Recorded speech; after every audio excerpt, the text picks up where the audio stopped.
bien, vamos a jugar con el ritmo. Para empezar, probamos diferentes tipos de palmas. Manos extendidas.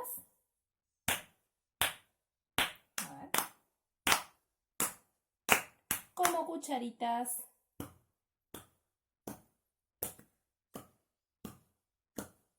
Con los deditos.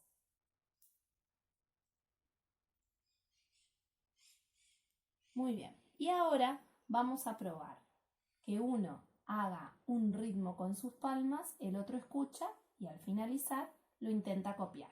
¿Listos?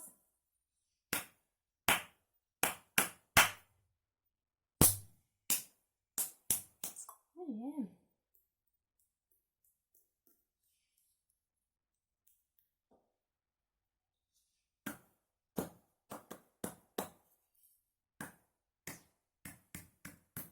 Muy bien. Y ahora cambiamos los roles. El otro crea un ritmo y el que lo había inventado primero intenta copiarlo.